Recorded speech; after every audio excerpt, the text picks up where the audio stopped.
Hi friends, நான் உங்கள் Rajasekar from PR walks and talks. இது நம்ம யூடியூப் சேனல்.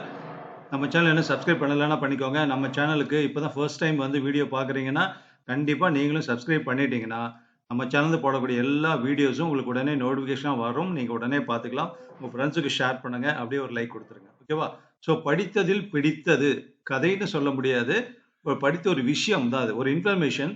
கண்டிப்பாக இது எல்லாருக்கும் வாழ்க்கைக்கு உதவக்கூடிய ஒரு தகவலாக கண்டிப்பாக இருக்கும், இது கேரண்டி. ஸோ சைக்காலஜி பேஸ்ட் ஒரு இன்ஃபர்மேஷன் சொல்லலாம்.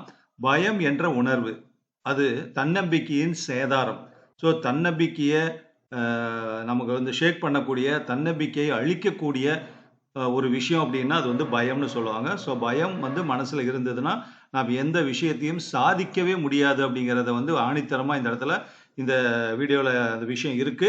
ஸோ சமீபத்தில் படித்ததில் ரொம்ப பிடித்தமான ஒரு விஷயமாக இருக்கு. அதனால நம்ம சேனல்ல வீடியோவை நான் கொடுக்குறேன். கேட்கலாமா? பயம் என்ற உணர்வு தன்னம்பிக்கையின் சேதாரம். ஒரு ஆபத்து ஏற்பட போகிறது என்ற எண்ணம் உதித்து விட்டாலே பயம் என்பது இயல்பாகவே வந்து விடுகிறது. இந்த உணர்வு பயம் என்று பொதுமைப்படுத்தப்பட்டாலும் கவலை, அச்சம், பதற்றம், மன அழுத்தம், படபடப்பு என்று வெவ்வேறு வகைகளாக இது வெளிப்படுகிறது. மொத்தத்தில் பயம் என்பது முழுக்க முழுக்க நம் மன ஓட்டம் மட்டுமே. அது வெறும் விபரீத கற்பனையால் விளைவது. பயங்களின் கூடாரம் தன்னம்பிக்கையின் சேதாரம். தோற்று விடுவோமோ எனும் பயத்தில் பலர் முயற்சிக்கான முதல் அடியை எடுத்து வைப்பதே இல்லை.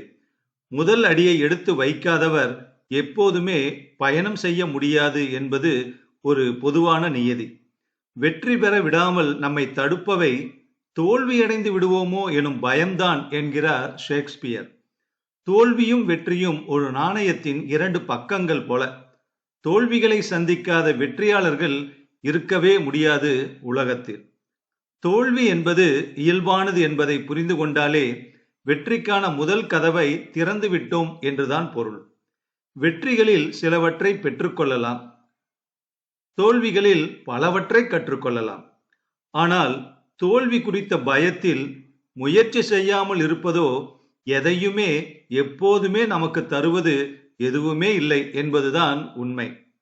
விழிப்புணர்வு என்பது வேறு, பயம் என்பது வேறு. தோல்விகளை குறித்த விழிப்புணர்வு இருக்கலாம், ஆனால் அதுவே ஆளை விழுங்கும் பயமாக மாறிவிடக்கூடாது என்பதை நாம் நம் வாழ்வில் மிகவும் கவனிக்க வேண்டும். தோல்வி குறித்த சிந்தனைகள் எச்சரிக்கை உணர்வை தருபவையாக இருக்கும் வரை அவை நமக்கு நன்மை தரும். வாகனத்தில் பயணம் செய்யும் போது விபத்து குறித்த பயத்தில் சீட் பெல்ட் போட்டுக்கொள்வது எச்சரிக்கை உணர்வு. விபத்து குறித்த பயத்தில் வாகனத்தையே புறக்கணிப்பது கோழைத்தனமானது. இந்த வித்தியாசத்தை ஒவ்வொருவரும் புரிந்து கொள்ள வேண்டும். வாழ்க்கை பயந்தாங்கொள்ளிகளின் கைகளில் பதக்கங்களை திணிப்பதில்லை.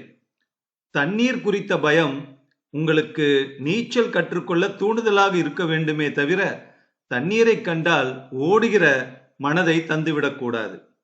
பயம் நமக்கு அதை தாண்டி செல்கிற தகுதியை உருவாக்க தூண்டுதலாய் இருக்க வேண்டும். அதை கண்டு விலகி ஓடுகின்ற நிலையை தந்துவிடக்கூடாது. ஒவ்வொருவர் மனதிலும் பயத்தை பற்றிய ஒரு உணர்வு இருக்கும். ஆனால் மொத்தத்தில் எப்படியாவது பயத்தை நம் கட்டுப்பாட்டுக்குள் கொண்டு வந்து விட வேண்டும். அப்படி பயம் நம் கட்டுப்பாட்டுக்குள் இருந்தால் இறுதியில் பயம் அர்த்தமற்றது என்று நாம் உணர்ந்து கொள்ளலாம். வாழ்த்துக்களுடன் உங்கள் ராஜசேகர். நன்றி.